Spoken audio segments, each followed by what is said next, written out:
No Senado, o presidente da Casa, Rodrigo Pacheco, se reúne amanhã com 27 governadores para discutir o texto da reforma tributária. O objetivo do encontro é discutir os impactos das mudanças no sistema de impostos do ponto de vista da federação. De acordo com a proposta, o Conselho Federativo vai concentrar a arrecadação dos 5 tributos que incidem sobre o consumo e vão criar aquele lá chamado IVA dual e distribuir para estados e municípios.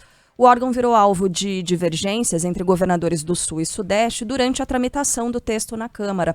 Eles defendem que o projeto seja alterado para evitar que estados do Norte e Nordeste, que somam um número maior, controlem as decisões do Conselho. O relator da reforma tributária no Senado, Eduardo Braga, disse que o órgão será técnico e não haverá abertura para negociação política. O Conselho Federativo será um órgão técnico administrativo. Ponto.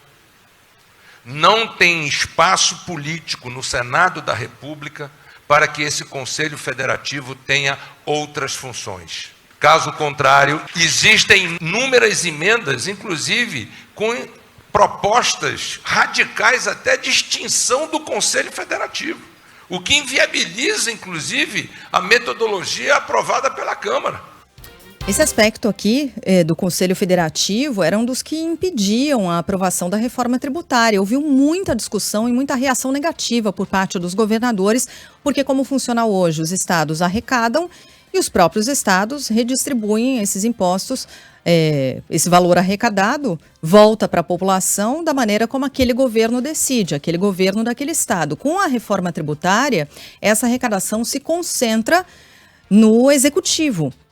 E aí os governadores ficaram se perguntando, e como é que eu vou saber quanto volta para o meu estado?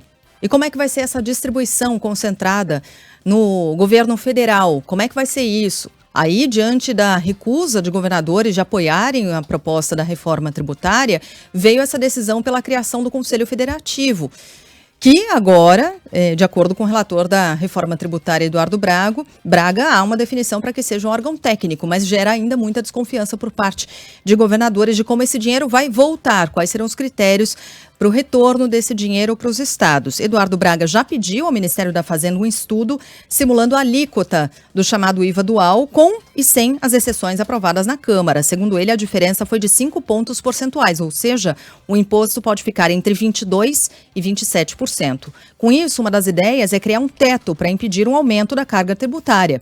Mas o secretário extraordinário da Reforma Tributária, Bernard Api, avalia que a medida é muito arriscada. Se você fixasse um teto de alíquota, você teria um problema, e depois se a arrecadação não é suficiente para ter hoje. Num país que tem uma situação fiscal extremamente complicada. Eu acho que essa é a questão fundamental. Nós não podemos criar esse risco fiscal. Bernard Api reforçou que existe um compromisso do governo e do Congresso de que na definição da alíquota do IVA ou do IVA não haverá aumento da carga tributária.